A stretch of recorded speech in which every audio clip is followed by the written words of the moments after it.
Class 12 chemistry के ये 3 सबसे महत्वपूर्ण नियम तैयार कर लो भाई साहब, पेपर में हर साल पूछे जाते हैं। ठीक है, देख सकते हो 3 सबसे महत्वपूर्ण नियम है और 5 नंबर पे ये हर साल पेपर में पूछे जाते हैं। तो आज मस्त तरीके से केमिस्ट्री के पेपर में पूछे जाने वाले 3 सबसे महत्वपूर्ण नियमों को देखेंगे और एक एक को अच्छे से समझेंगे और इनको तैयार जरूर कर लेना क्योंकि ये हर साल बोर्ड एग्जाम में पूछे जाते हैं। ठीक है, तो मस्त तरीके से इस वीडियो की शुरुआत करते हैं। जो लोग नया हो सब्सक्राइब जरूर कर लेना चैनल को, क्योंकि यहाँ पे इसी टाइप से क्लास 12 केमिस्ट्री फिजिक्स के आपको इंपॉर्टेंट क्वेश्चन मिलते रहेंगे। ठीक है, तो चलो शुरू करते हैं। देखो 3 सबसे महत्वपूर्ण नियम देखने और ये पेपर में 5 नंबर पे पूछ जाते हैं। ठीक है, तो चलो एक एक करके सभी नियमों को देख लेते हैं हम लोग कि कौन कौन से वो 3 महत्वपूर्ण नियम है जो पेपर में पूछ जाते हैं। ठीक है, तो चलो एक एक करके देखते हैं। पहले नियम की देखो बात करते हैं यहाँ पे।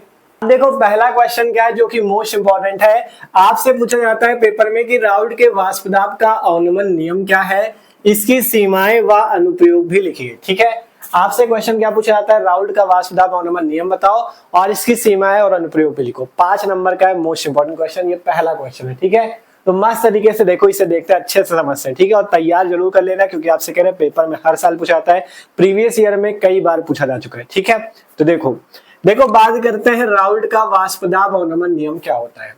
देखो वाष्प दाब की पहले बात समझे, वाष्प दाब क्या है। देखो अगर मान लो कोई भी बर्तन है और उसमें क्या रखा हुआ है, कोई भी द्रव रखा हुआ है। ठीक है, किसी भी बर्तन पर अगर कोई द्रव रखा हुआ है तो आपको पता है अगर वो गर्म किया जाएगा नीचे से मान लो, या मान लो खुले में कोई बर्तन रखा है उसमें पानी भरा है, तो धीरे धीरे क्या होता है, वाष्प में परिवर्तित होता है। या गैस पे ही मान लो आप बर्तन पे पानी चला दो तो धीरे धीरे वो क्या होता है, वाष्प में परिवर्तित होता है। तो इस तरह से क्या होगा, वाष्प में परिवर्तित होगा। और मान लो अगर इस बर्तन को क्या कर दिया जाए, बंद कर दिया जाए, इस बर्तन को क्या कर दिया जाए, बंद कर दिया जाए, तो अब ये जो वाष्प जा रही है ऊपर, ये क्या लगाएगी, दाब लगाएगी, और यही क्या बन जाएगा, इसका वाष्प दाब बन जाएगा, है ना।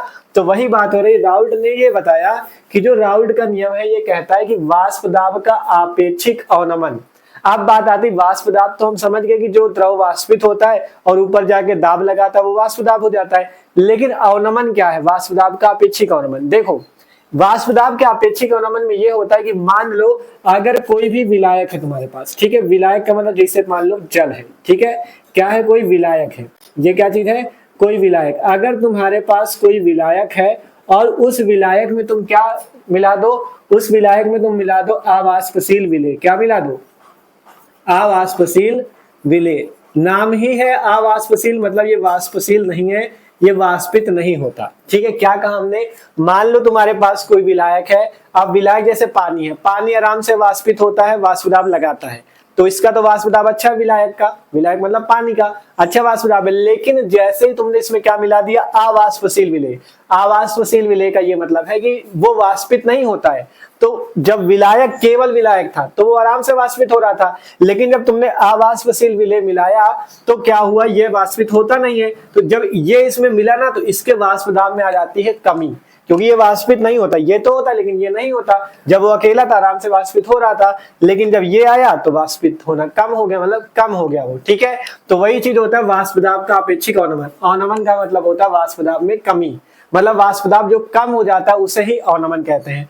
तो राउल्ट ने यह बताया कि राउल्ट के नियम के अनुसार किसी विलयन के वाष्प दाब का अपेक्षिक अवनमन विलेय के मोल प्रभाज के बराबर होता है, यही राउल्ट का नियम है। क्या बताया, पहले हमने वाष्प दाब समझाया कि मान लो कोई द्रव वाष्पित हो रहा है तो अगर उसका मान लो बर्तन बंद है तो वो वाष्प दाब लगाएगा। फिर हमने बताया कि अगर मान लो कोई विलायक है जैसे जल, तो वो आराम से वाष्प दाब लगा सकता है, वाष्पित हो सकता है। लेकिन अगर तुम उसमें अवाष्पशील विलेय मिला दो तो उसका वाष्प दाब में कमी आती है, उसे कहते हैं वाष्प दाब का अपेक्षिक अवनमन। अब राउल्ट ने ये बताया, राउल्ट एक साइंटिस्ट का नाम है, वैज्ञानिक का नाम है। तो राउल्ट ने बताया राउल्ट के नियम के अनुसार किसी विलयन के वाष्प दाब का अपेक्षिक अवनमन, अपेक्षिक अवनमन का मतलब जो वाष्प दाब में कमी आती है, किसके, विलयन की। देखो विलायक था, विलायक में विलेय मिला दिया तो क्या बन गया, विलयन, क्योंकि विलायक और विलेय मिलाने से ही विलयन बनता है ना। तो कहा गया किसी विलयन, अब ये विलयन बन चुका है विलायक और विलेय मिलने से, तो किसी विलयन के वाष्प दाब का अपेक्षिक अवनमन विलेय पदार्थ के मोल प्रभाज के बराबर होता है। अब यही से इसका सूत्र आ जाता है। ये चित्र चाहो तो छोटा सा बना सकते हो, मस्त लगेगा। ठीक है, पेपर में देखो थोड़ा थोड़ा इसी टाइप से आप अच्छा बनाओगे तभी एग्जामिनर आपको अच्छे नंबर देगा। ठीक, तो अब जो परिभाषा लिखी उसी का सूत्र बनाना है। हमसे कहा गया विलयन के वाष्प दाब का अपेक्षिक अवनमन विलेय के मोल प्रभाज के बराबर, तो हम यहाँ से लिखेंगे वाष्प दाब का आपेक्षिक अवनमन, वाष्प दाब का आपेक्षिक अवनमन किसके बराबर होता है, विलेय के मोल प्रभाज के, विलेय के मोल प्रभाज के, ठीक है। अवनमन जो होता है भैया वो विलेय के मोल प्रभाज के बराबर हो जाता है, यही क्या है, राउल्ट का नियम है, ठीक। अब वाष्पदाब में अपेक्षिक अवनमन को हम लोग कैसे लिखते हैं, वाष्पदाब में अवनमन को लिखते हैं ऐसे, पी नॉट माइनस पी बटे पी नॉट बराबर विलेय के मोल प्रभाज को लिखा जाता है एक्स से, ठीक। और किसका, विलेय का, तो एक्स विलेय लिख दो। तो इसका सूत्र निकल के यह आता है कि वाष्पदाब में अपेक्षिक अवनमन पी नॉट माइनस पी बराबर वो पी नॉट माइनस पी बटे पी नॉट बराबर एक्स विलेय। ये आपका वाष्पदाब में अपेक्षिक अवनमन, ये पूरा चीज, ठीक है। और एक्स विलेय विलेय का मोल प्रभाज है। पी नॉट, इसको पी नॉट पढ़ते हैं, जो ऊपर जीरो टाइप बना है इसको पी नॉट पढ़ेंगे, इसे पी पढ़ेंगे। अब बात करते हैं सारी चीजें है क्या, वो भी लिख लेते हैं। तो यहां से जहां पी है विलयन का वाष्पदाब, पी क्या चीज है, विलयन का वाष्पदाब है, विलयन का वाष्पदाब। पी नॉट क्या चीज है, पी नॉट को कहते हैं विलायक का वाष्पदाब, पी नॉट को क्या कहते हैं, विलायक का वाष्पदाब कहते हैं। और यहाँ पे एक्स को पता है, एक्स विलेय क्या, विलेय का मोल प्रभाज का हो, तो लिख दे इसको भी, एक्स विलेय क्या है, विलेय का मोल प्रभाज। तो ये आपका होता है राउल्ट का नियम, ठीक है, विलेय का मोल प्रभाज, इसे मोल अंश भी बोलते हैं, मोल प्रभाज या मोल अंश, ठीक है। तो P हो गया विलयन का वाष्पदाब, P नॉट विलायक का वाष्पदाब, X विलेय हो गया विलेय का मोल प्रभाज, ठीक है। तो यही तुम्हारा राउल्ट का नियम है। आसानी से बता सकते हो कि राउल्ट का वाष्पदाब अपेक्षिक अवनमन नियम क्या है। तो नियम तो हो गया, अब हमारा क्या बचती है, इसकी सीमाएं क्या है और इसके अनुप्रयोग क्या है। तो अब हम आपको बताते हैं इसकी सीमाएं और अनुप्रयोग। देखो बताया एकदम आसान तरीके से, इसमें कुछ भी रटना नहीं पड़ेगा, आसानी से आप समझ चुके हो, ठीक है। तो इसको अब आप लोग एक बार नोट कर लो। अब इसके बाद हम यहाँ पे सीमाएं और अनुप्रयोग लिख देते हैं और उनको भी आपको समझा देते हैं, ठीक है। तो जल्दी से इससे स्क्रीनशॉट कर लो। और हाँ, इस वीडियो को अपने दोस्तों के साथ बाद में जरूर शेयर कर देना, क्योंकि इंपॉर्टेंट क्वेश्चन है, वो भी जल्दी से इनको जरूर तैयार कर ले, क्योंकि पेपर में फंसते हैं, ठीक है। तो शेयर कर देना बाद में, अभी से नोट करो, फिर सीमाएं और अनुप्रयोग बताएं। आप देखो, बात करते हैं राउल्ट का नियम कहां तक सीमित है। सीमाएं और अनुप्रयोग देखना है हमको। सीमाएं का मतलब है कि राउल्ट का नियम कहां तक लागू होता है, ठीक है। और अनुप्रयोग का मतलब इसका क्या प्रयोग है। तो चलो अच्छे से समझ लेते हैं, ठीक है। देखो सबसे पहले यहाँ पे लिखी हुई है सीमाएं, कि मतलब राउल्ट का नियम कहां तक लागू होता है, कहां तक सीमित होता है। पहली सीमा यह है कि यह नियम तनु विलयनों पर लागू होता है, सांद्र विलयन पर नहीं। राउल्ट का नियम जो है केवल तनु विलयनों पर लागू होता है, सांद्र विलयन पर नहीं। अब तनु और सांद्र तो आपको पता होगा, तनु का मतलब होता है पतला विलयन और सांद्र का मतलब होता है गाढ़ा विलयन। मतलब ये गाढ़े विलयनों अर्थात सांद्र विलयन पे लागू नहीं होता, तनु विलयनों पे लागू होता है, ठीक है। ये बात समझ गए।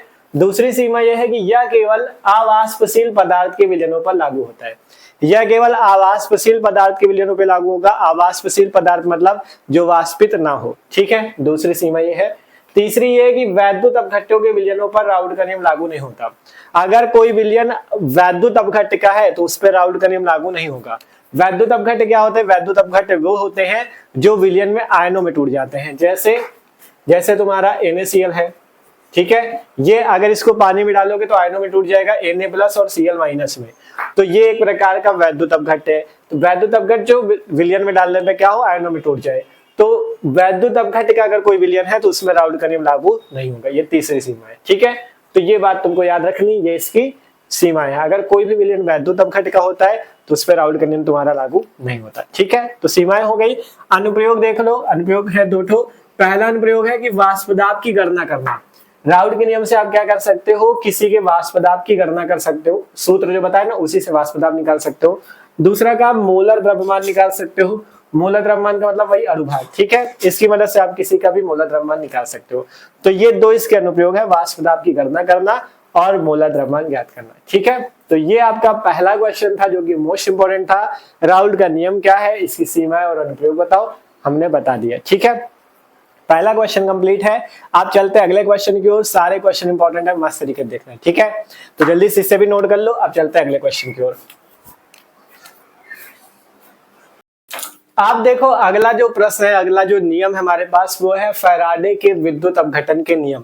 ये भी मोस्ट इंपॉर्टेंट है और इनको भी आपको अच्छे से देखना है, ठीक है।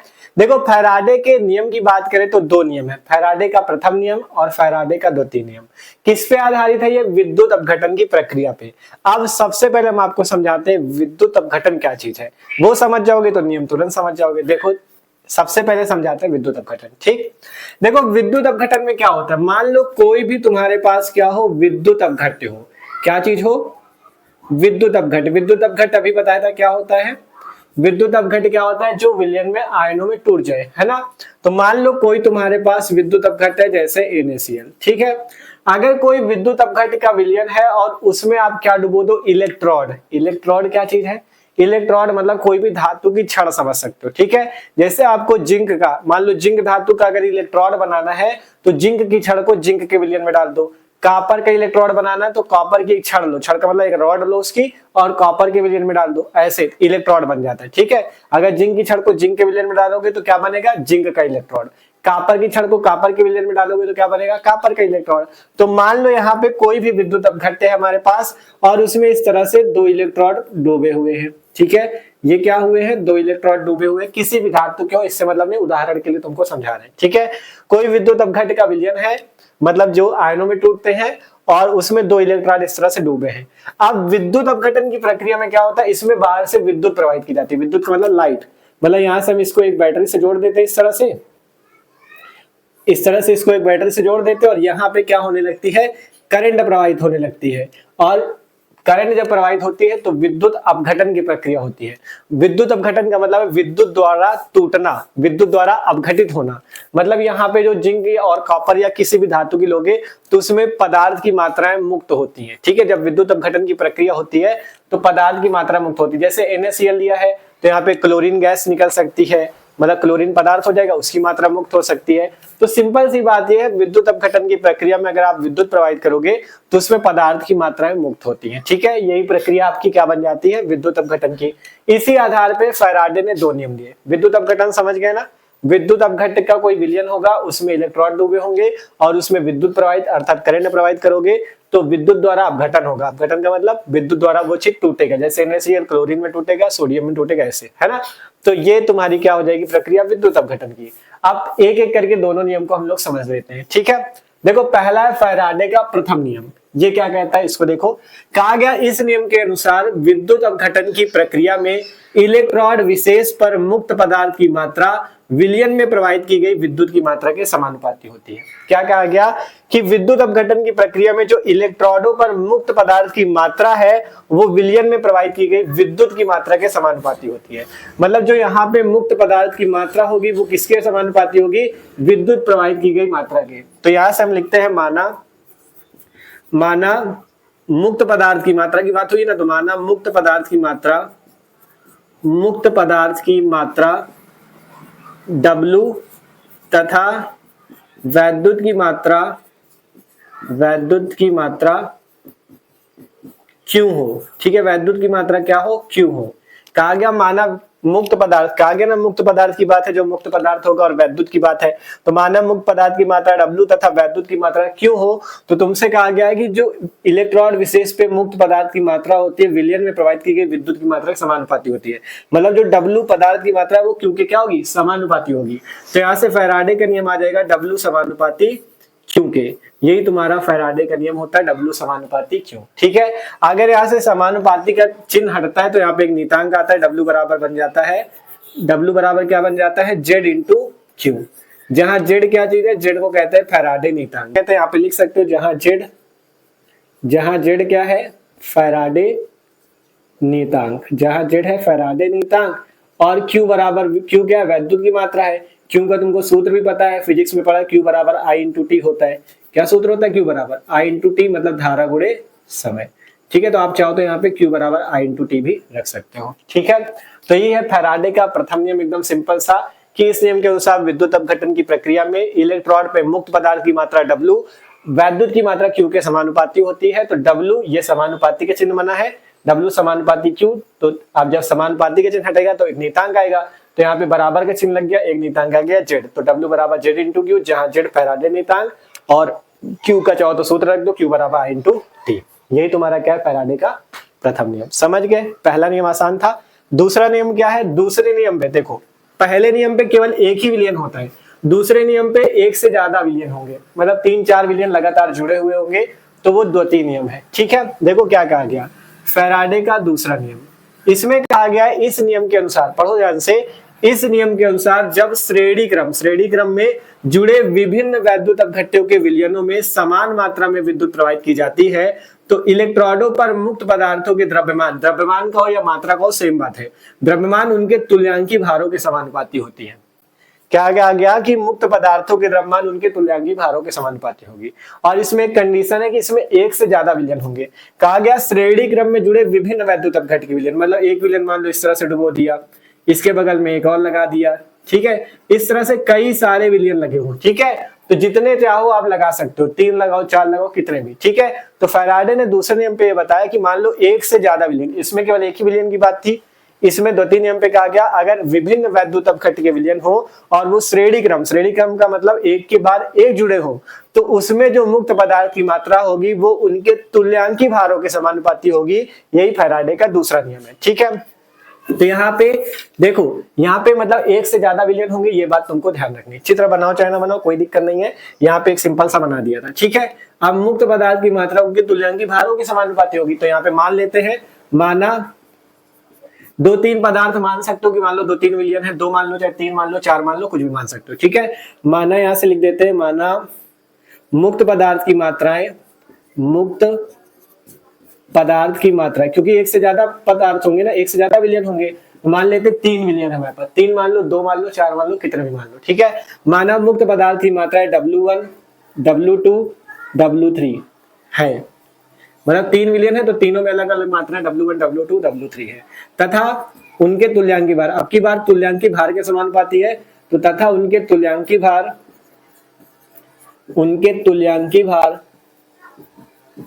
E1, तुल्यांकी भार को E से लिखते हैं, E1 E2 तथा E3 है, E1 E2 तथा E3 है, ठीक है।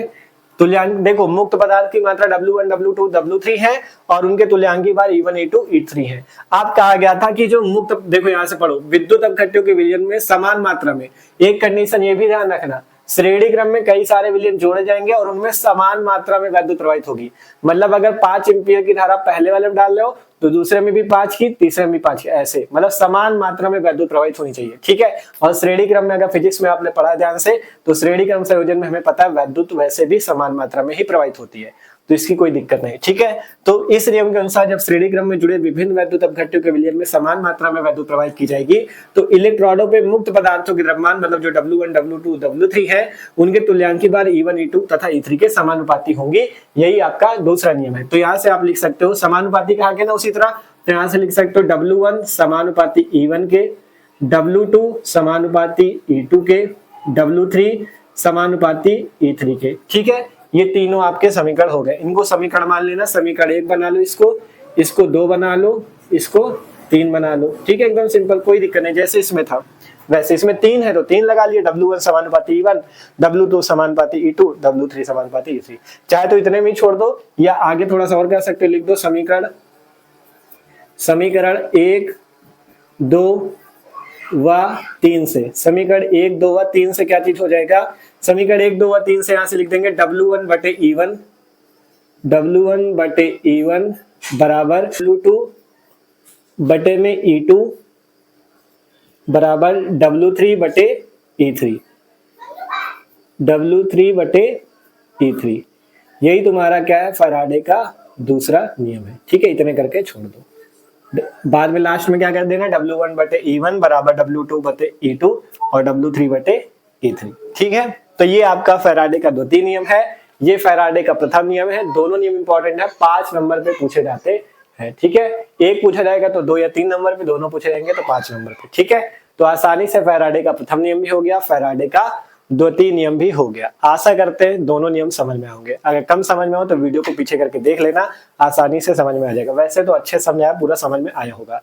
तो 2 नियम हो चुके हैं, पहला राउल का नियम, दूसरा फैराडे का नियम।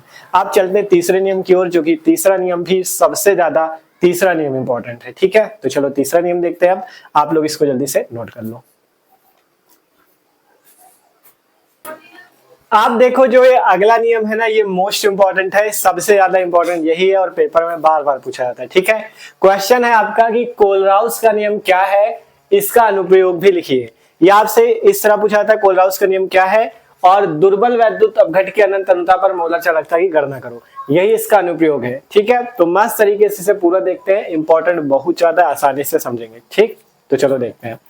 देखो बात करें कोलराउस का नियम क्या है। ये जो कोलराउस है ये भी साइंटिस्ट का ही नाम है। कोलराउस का नियम क्या है और अनुप्रयोग। ठीक, हेडिंग लगी हुई है कोलराउस का नियम, पहले पढ़ो फिर समझाते हैं। ठीक है, देखो कहा गया इस नियम के अनुसार किसी विद्युत अपघट्य की अनंत तनुता पर मोलर चालकता उसके धनायनों तथा ऋणायनों के मोलर चालकताओं के योग के बराबर होती है। यही कोलराउस का नियम है।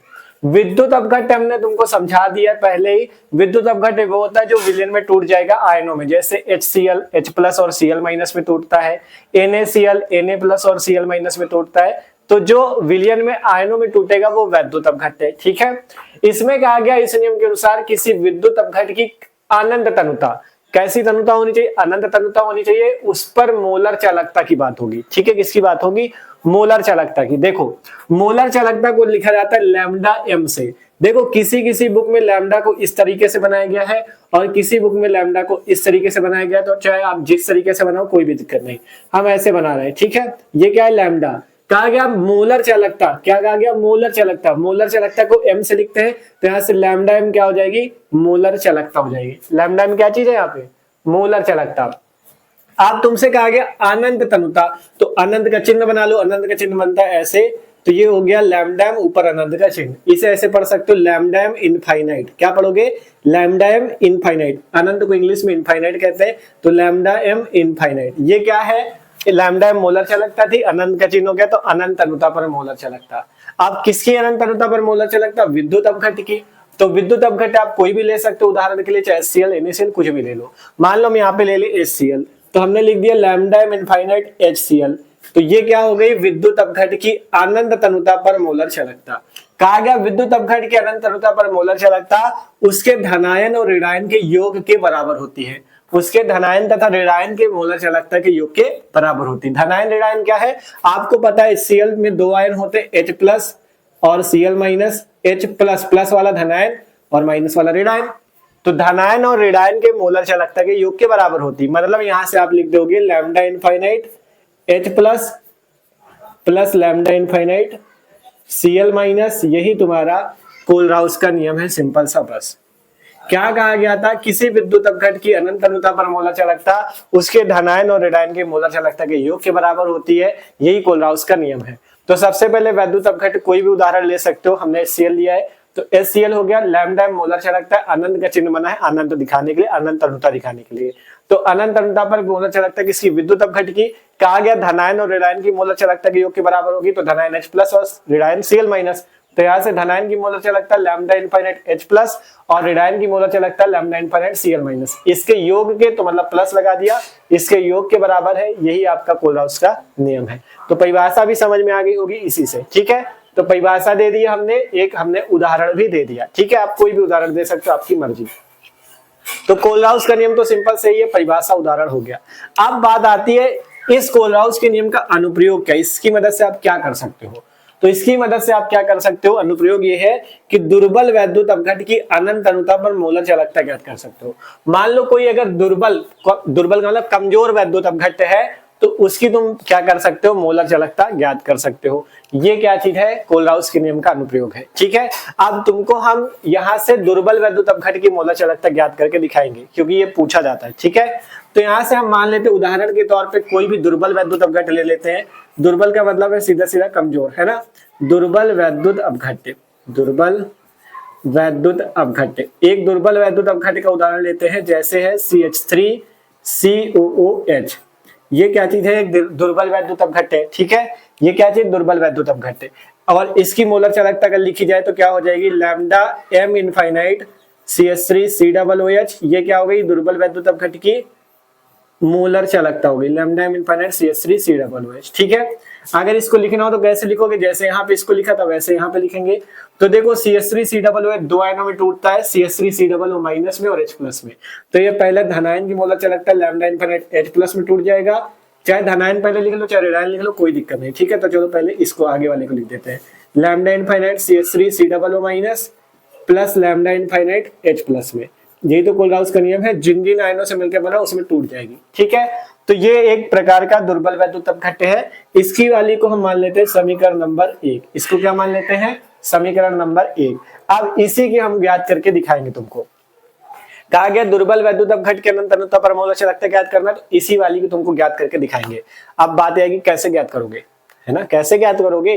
तो ज्ञात करेंगे, देखो कैसे। तो सबसे पहले आप ऊपर वाली परिभाषा नोट करो, क्योंकि इधर का बिगाड़ दे, फिर आगे तुमको करके दिखाते हैं। ठीक है, स्क्रीनशॉट कर लो जरा, उधर का बिगाड़ देते हैं।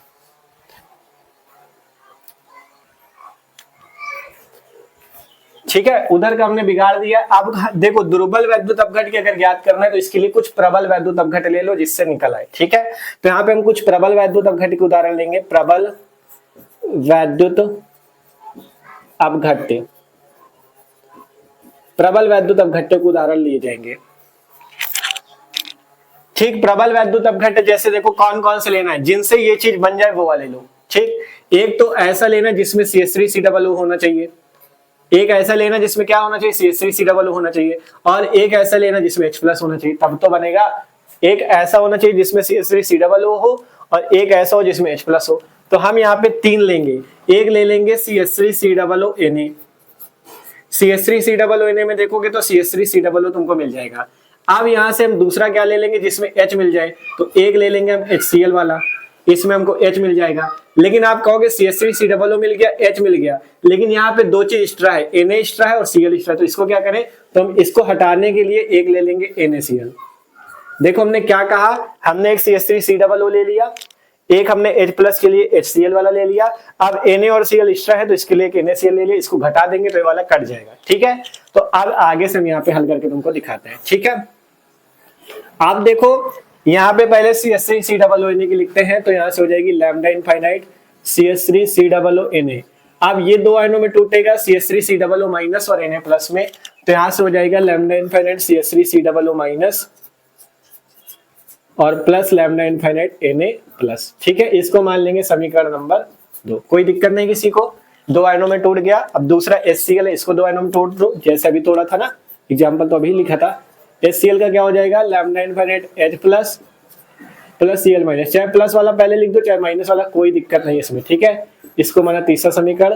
चौथा क्या है, NaCl का, इसको भी लिख लो लैम्डा इनफाइनाइट NaCl का। NaCl दो आयनों में टूटेगा, Na+ और Cl- में, तो यहाँ से हो जाएगा lambda infinite Na+ plus lambda infinite Cl-, ये हो जाएगा समीकरण 4। ठीक है, तो ये हमने 4 समीकरण बनाए। अब इस वाले को हमको बना के दिखाना है। इसको कैसे बनाएंगे, इन तीनों की मदद से। तो इन तीनों की मदद से बनाने के लिए हम पहले इन दोनों को जोड़ेंगे, और हमने कहा था NaCl एक्स्ट्रा रहेगा तो इस वाले को घटा देंगे। तो लिखेंगे समीकरण 1 + 2।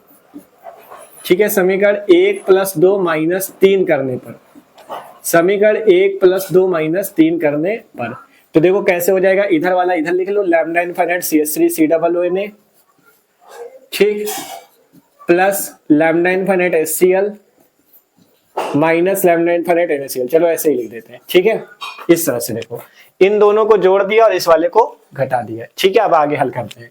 तीनों के मान रख लो, ऐसे ही लिख लो। ठीक है, तीनों के मान रख लो। इसका मान क्या है, इसका मान ये है lambda infinite CH3COO- plus lambda infinite Na+। इस वाले का मान क्या है, HCl का, lambda infinite H+ plus lambda infinite Cl-। दो के मान हो गए, बीच में लगा है माइनस तो माइनस लगा लो। ठीक, बीच में लगा है माइनस तो माइनस लगा लो। NaCl वाले का कोष्टक में लिखो, क्यों, क्योंकि ये माइनस में है, तो माइनस में है तो lambda infinite Na+ plus lambda infinite Cl-।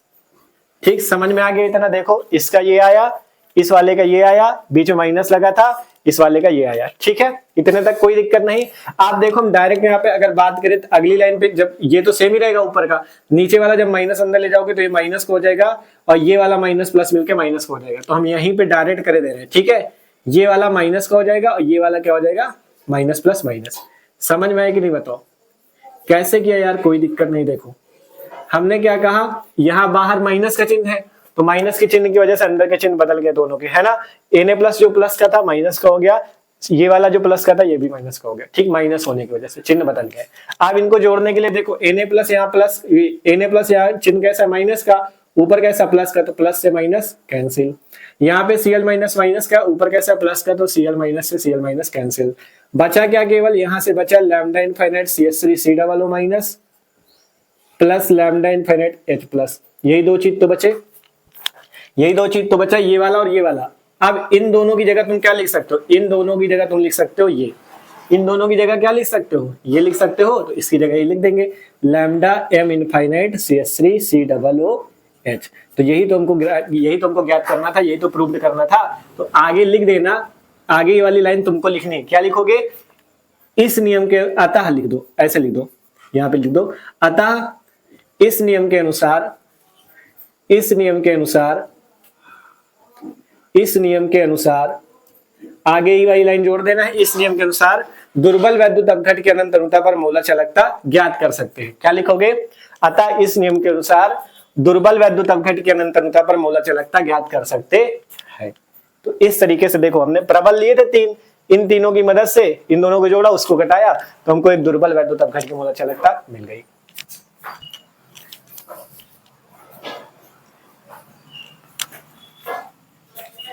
ठीक है, एक दुर्बल वैद्युत अपघट की मिल गई। तो बस इतना ही करना होता है, आपसे कोलराउस का नियम पूछा जाएगा, उसका उदाहरण दे दो और दुर्बल वाली निकाल के दिखा दो। ठीक है, अगर देखो केवल कोलराउस का नियम 1-2 नंबर पे पूछा जाए तो बस इतना देना परिभाषा उदाहरण, लेकिन जब 3 नंबर 5 नंबर पे आएगा तब पूरा लिखना है। ठीक है, आसानी से कोलराउस का नियम भी आप लोग समझ चुके हो।